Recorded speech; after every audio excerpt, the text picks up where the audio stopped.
happens in Iraq, where more people have been dying than they died under Saddam Hussein. Last month it was 5,340 people died in 1 month. And it's not just a question of people dying. Those who are badly injured but not reported, property destroyed, families breaking up. The kind of silent, subdued Hobbesian war of each against each that has been unleashed in that society, I think should be a salutary lesson to all of us.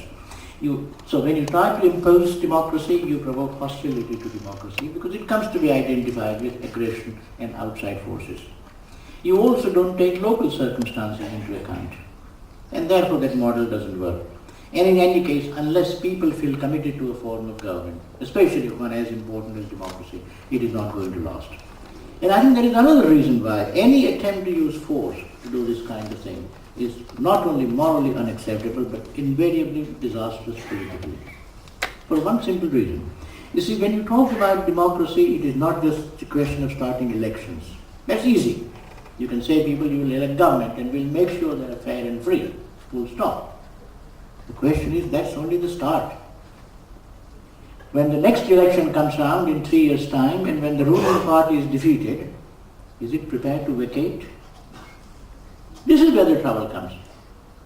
Introducing democracy is at one level the easiest thing in the world. Not that easy, but certainly easy. The question is, how do you get those guys out when they are defeated in election? And I'm going to say something in about 2 minutes. I made some study about 248 coups that have taken place since 1945. And in almost 90% of those cases, the question always is, government in power, over-centralized, over-personalized, therefore kind of paranoia about power, corrupt, thrown out of the next election, and it refuses to go. What do you do? And it refuses to go because it knows that the vengeance will be taken. It refuses to go because it's not a kind of, because there is so much to lose. When you lose an election, you don't just lose an office. You lose your life. You lose your property. Because you will be hunted. What do you do in those kinds of cases? That is the problem. And imposing democracy at the point of a bayonet, or bombing, or bribing, or blackmailing a society into accepting democracy in this way is disastrous. Because it may be all right, it gives you the happy feeling that we have done a good job. Question is, 2 years later when the harvest is collected, what would happen? So the imposition of any kind is a non-starter. The other question is, why can't we leave societies alone? Why interfere with them? Well, that wouldn't wash, because the usual arguments in favor of that view is, we must respect the autonomy of a society. I don't buy that argument, because the question is, autonomy of a ruler is not the same as autonomy of the people. And it's in the name of the people that we might try to undermine the autonomy of the ruler who might be mysterious. And in any case, autonomy is never unconditional. Just as individual autonomy is conditional upon behaving in a certain way, a society's autonomy, meaning immunity from others' interference, is dependent upon its observing certain minimum norms, which is why we have this international practice of recognition. The new state has to be recognized, which means accepted as an equal in the community of nations. So other states will decide whether that state is able to measure up to the basic standards and should be admitted, whether it's capable of discharging its obligations as a member of a community of nations. So respect for autonomy argument wouldn't work. Or to say that democratic values are Western and therefore we can't have it. I mean, that's a silly argument. For all kinds of reasons. First, there is nothing Western about them. I mean, just because the West happened to have started them, that doesn't make them Western, because they can be found in other societies. And as I said, they are universally valid. And equally importantly, if there is nothing wrong about Western technology, if that's kosher, why are Western principles not kosher? So I think the argument that every society should be left alone wouldn't work at all. And that leads me to the third argument, which is that democratic principles should neither be imposed, nor should we be indifferent to other societies. We have a duty and a right to encourage them. Well, then the question is, all right, this is a desirable goal, but is it likely to work in practice? Has it worked anywhere? Now, I don't have to press this point here, because as Dr. Singhvi said earlier to me, our own country is a wonderful example where democracy came from outside in some form. especially legal institutions. The idea of law, the idea of individual rights came from outside, grafted. It took about 135 years, unevenly absorbed in different parts of the country, but it grafted, and we take great pride in it. We take great pride in the view that if there was a secular miracle, that miracle occurred in India. There is no society after 1945 of our history which has been able to sustain democracy. And there is no society in human history, certainly not in the West, where democracy was introduced at one go. In the United States it came in 7 stages. In Britain it came in 9 stages, right to vote, property, residence, all sorts of things, or educational qualification. We introduced democracy when literacy was 26%, poverty was 58%, at one go meant when everybody over the age of 21. Never before in human history, and it will work. And this was at one level an external, induced experiment. So it can be done. And if I had time, I would have taken the examples, and I really don't want to go on too long. Take the case of Germany, where after the war, the Allied powers, led by the United States, were able to introduce democratic institutions, not imposing them. There are all kinds of historical conditions, revulsion against the Nazi totalitarianism, German experience of democracy under Weimar Republic, US Marshall Plan, attractions of the common market. All this made it possible for Germans to commit themselves to democracy. You can also take the case of Japan after the war, where the whole thing was, a new constitution was passed in 1946 and adopted in 1947. That constitution was widely discussed, quite the opposite of what has happened in the case of Iraq. And I don't quite understand why we did not learn some important lessons from what the Allied powers did in Japan, where people were persuaded about the importance of democracy. They had suffered the absence of democracy and they were already disposed to this. And the Allied powers were able to mobilize the goodwill for democracy.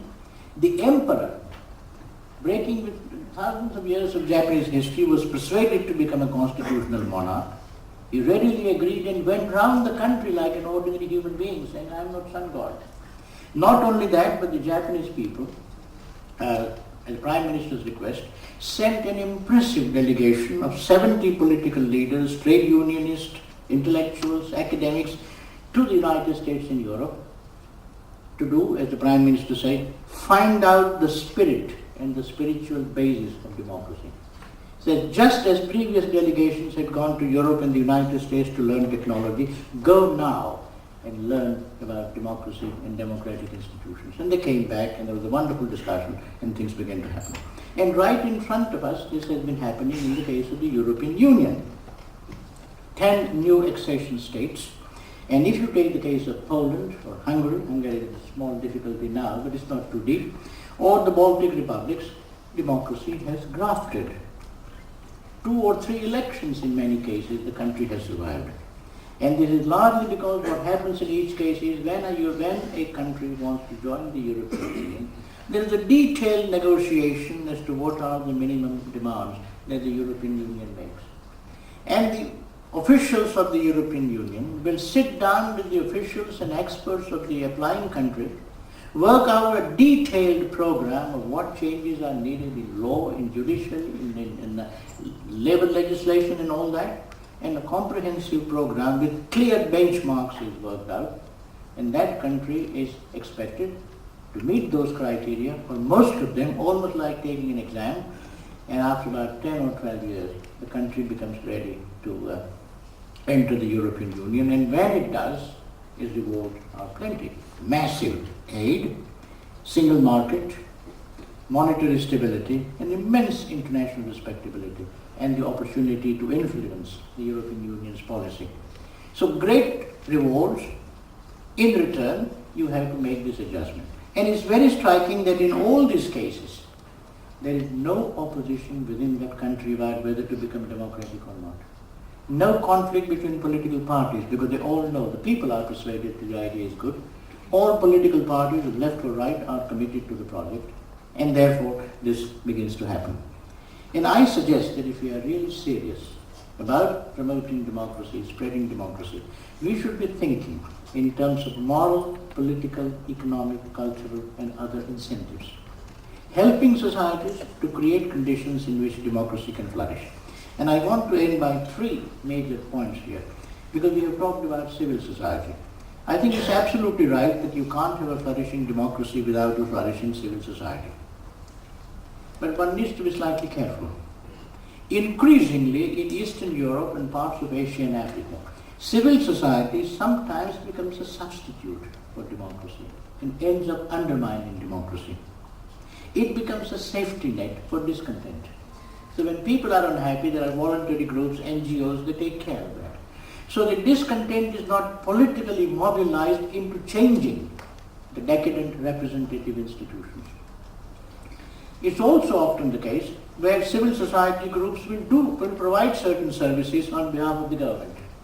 So they become indebted to the government. Or they will provide those services because the government wouldn't. And therefore they absolve the government from its own responsibility. So the point I'm making is that when we talk about the importance of civil society, we must remember that there is a danger if we are not careful. And therefore we should be emphasizing both the civic dimension of civil society and the political dimension of civil society, so that the forces of civil society are used to regenerate decadent representative institutions. We also, I think, should not make the mistake, and increasingly this mistake is being made, is to think that democracy can only flourish in a capitalist economy or a whole package of privatization and all that. Of course, democracy needs the discipline of the market. But equally, market needs the discipline of democracy. Because market has its own casualties, deep inequalities, iniquities. And therefore what we need to do is, while making sure that no government uses public resources as a kind of largesse to give away, which we tended to do very often when we subsidize almost everything in our own country, while recognizing that the government must be subject to the discipline of the market, we must also recognize that the market should be constantly subjected to the discipline of the democracy. Now I think in this context, if one looks at how democracy can be nurtured, the important thing, as I have said, is to make sure that educational and other institutions are able to flourish. Where societies need help, that help should be provided. And particularly, and this I think is very important, if you look at the ways in which societies tend to collapse, having started well on democracy, steady rate of economic growth or economic development is a very important factor. You see, poverty by itself does not undermine democracy. I don't know any country in which just because there was poverty, people say we don't want democracy. On the contrary, the poor are keen on democracy. In our own country, the voting rate amongst the poor and the underprivileged is higher among the poor than it is among the middle classes. What makes the poor, what alienates them from democracy is when poverty is seen to be unjust or avoidable or permanent.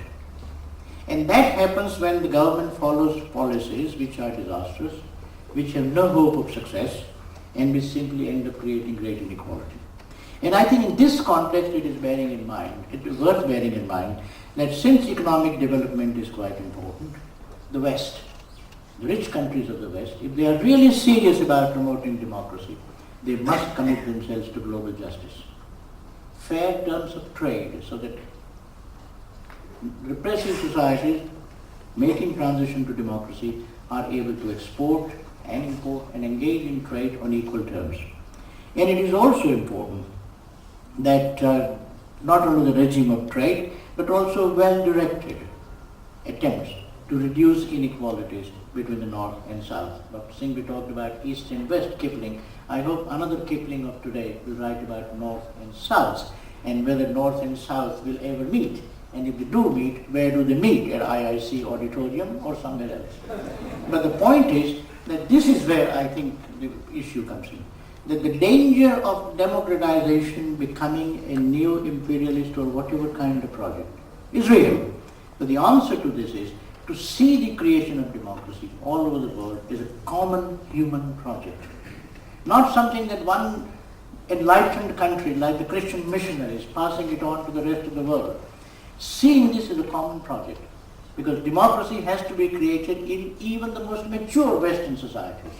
I don't need to give you a lecture on how much, if I were in a position of power, I would say to the United States, look, I mean, these are my 12 very important changes. Will you please? So that the last election, when the first election that last, when President Bush came in, what are your charges? How is your ballot? Why do financial large companies can sway elections? Or why you can't even be a candidate unless you've got $100 million in your pocket? British, same thing. The French, the same thing. Every country. This is why I started with Athenian democracy. I don't know any country where people have a right to decide whether they should go to war or not. In other words, all societies need to democratize themselves, some more than others, but all. Therefore, rather than approach the question in a spirit of arrogance, moral arrogance and spiritual righteousness, what we should say is, creating democracy is a global human project. We are all collectively involved in it. We all have to change in different directions. And if we commit ourselves to a program of global justice, then I think this Western project would be taken far more seriously and would have greater chances of success than I fear is likely to be the case. Thank you.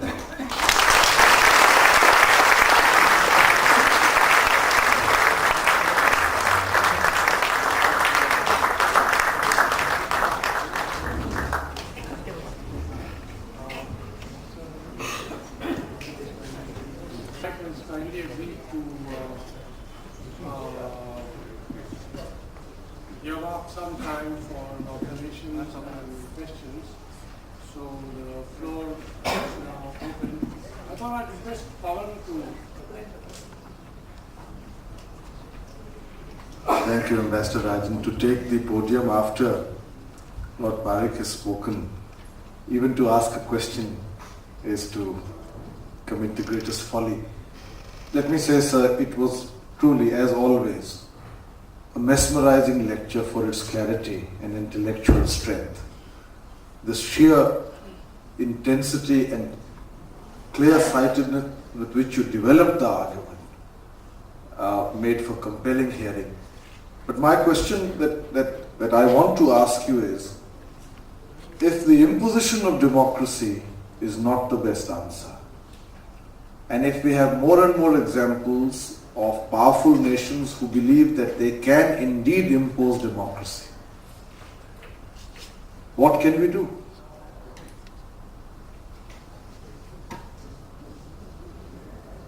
Not mesmerized everybody. He can never be under anybody's spell. He breaks it so easily. No, you are absolutely right, and there is a great deal of thinking precisely on this question.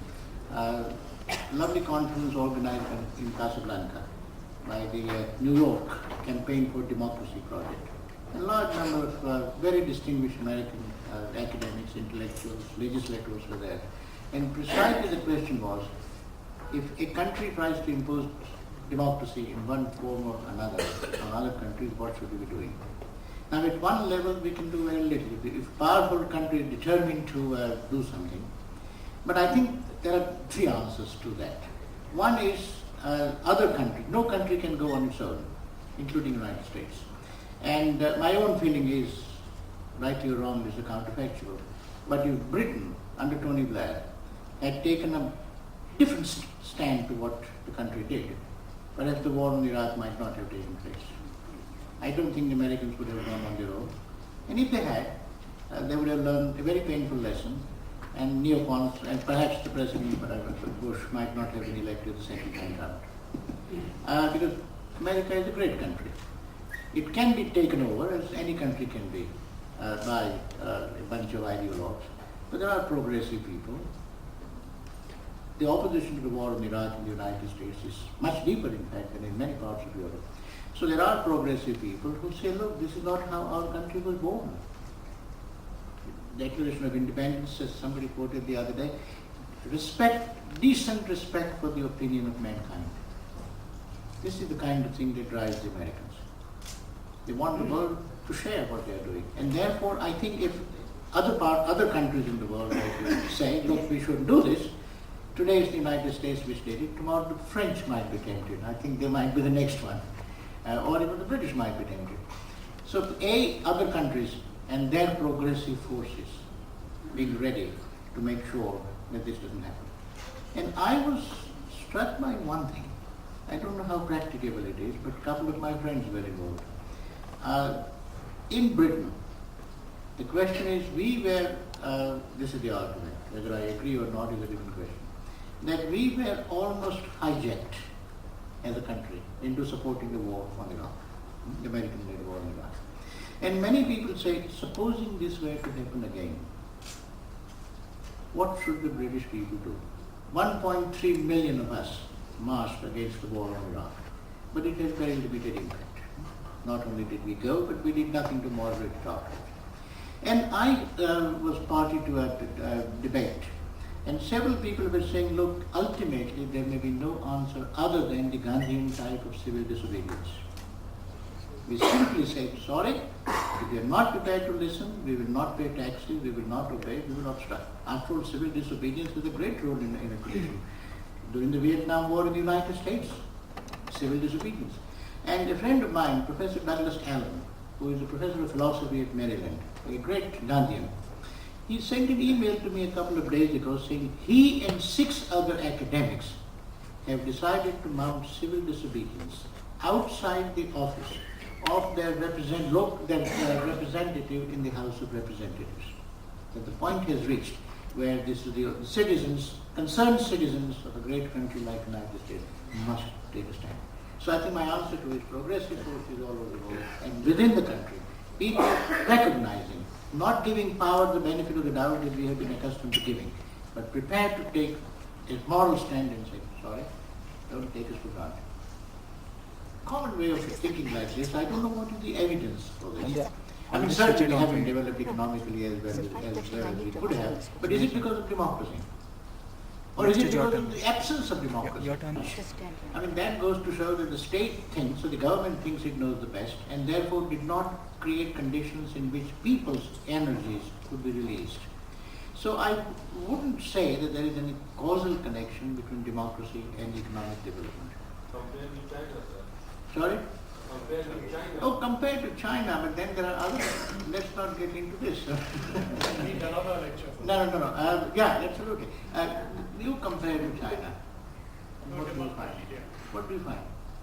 More foreign direct investment going to China, and you can reel off the statistics. I can give you statistics on the negative side. Chinese economic development is concentrated in half a dozen areas. Unlike ours, which is scattered all over the country, minus a few small pockets.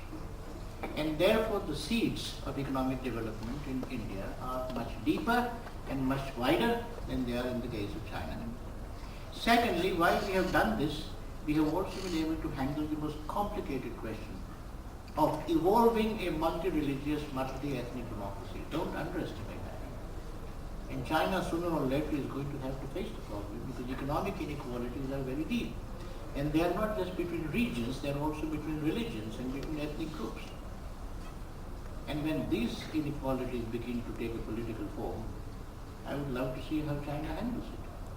Then of course there's the third question. Chinese economic development took place without an indigenous commercial bourgeoisie. So that today when our energies have been opened up, large number of Indian companies are able to exercise tremendous influence in the United States and India and elsewhere. There is hardly a single Chinese company able to do that. So China has several advantages over us. We have certain advantages over China. China woke up earlier, we woke up rather late. But I wouldn't say that whatever difference there is between us, positive or negative, is traceable to the fact that we have democracy and they didn't. That's the point I want to make. On the question of Islamic democracy, well, if you have that, then why not other forms of democracy? Fine. If somebody can think of a Hindu democracy, I would like to hear about it. You know, if somebody can think of a Sikh democracy, Himachal Pradesh or Punjab, try it, provided it's democracy. So the question is, almost like Chairman Mao, I'm prepared to talk about may 100 flowers blossom and let the best one survive. So why should you think that there is only one true way of having democracy? If you look at our own history, I mean, I'm not here to lecture on India in the presence of such distinguished practitioners and peers, but our own democracy has profoundly changed. Our view of democracy in 1947 was not the same in mid-1960s. And that underwent profound changes in the early 1990s. So even when we talk about Indian democracy, we make the mistake of thinking that there is some essentially the same animal which has lived for 60 years. It hasn't. It has changed, and it has survived precisely because it has changed. The powers of state, the powers of federation, 90-odd changes in our constitution, the position of the governor, the relations between the central government and state government, Panchayati Raj. I mean, all those things that we have brought about, our democracy successively has deepened and spread. So our democracy has changed. We have had 3 different incarnations of democracy in our own country. Why can't we have more? So I'm not particularly worried about allowing Islamic democracy and therefore opening the door to other forms of democracy. Fine. Maybe one day we might discover the secret of how to create a good form of government. Why should we believe that what was discovered in Athens or what has come down to us in the 19th century liberal democracy represents the final word in human wisdom, the Quran, if you like, of politics? Do you think that 21st, 23rd, 25th century may not throw up other forms of government? Why do you want to erase history? One country. No, I would request you to please, we are waiting. No, I must say that I hope I'm expressing the feelings of all of you. Projected new ideas as usual. I'm thankful to you. And thank you very much. Please come more. Thank you so much.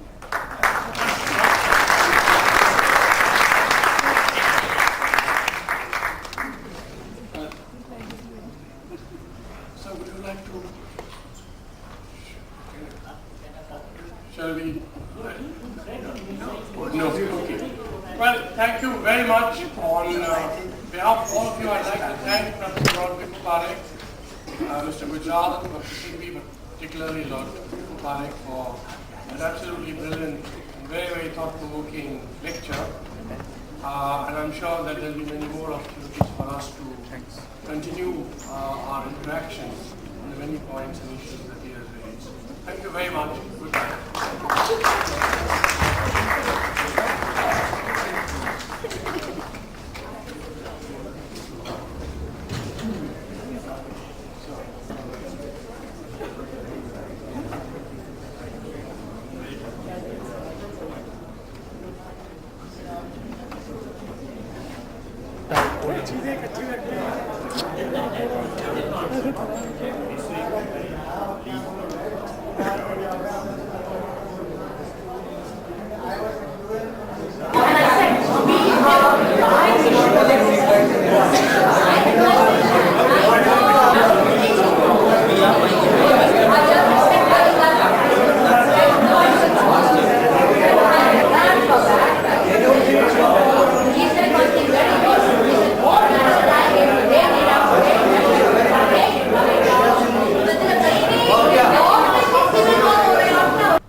You're coming in from Baroda? She was passing through town. I said, look, come along. He's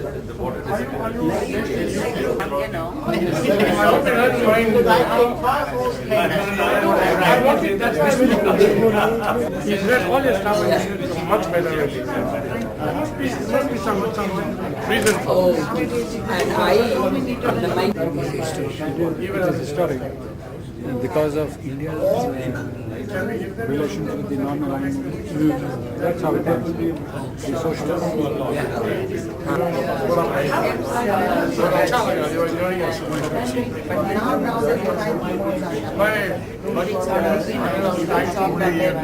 I mean,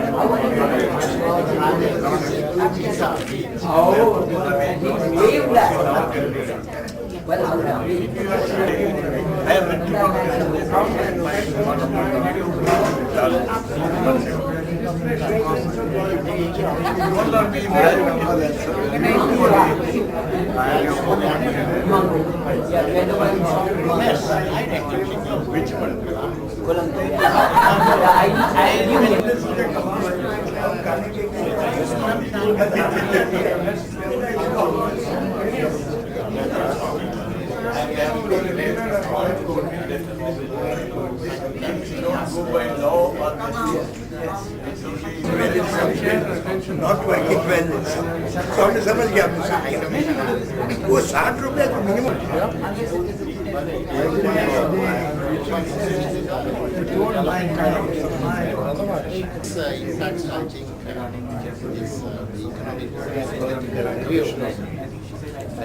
Interesting. Having heard all the time that you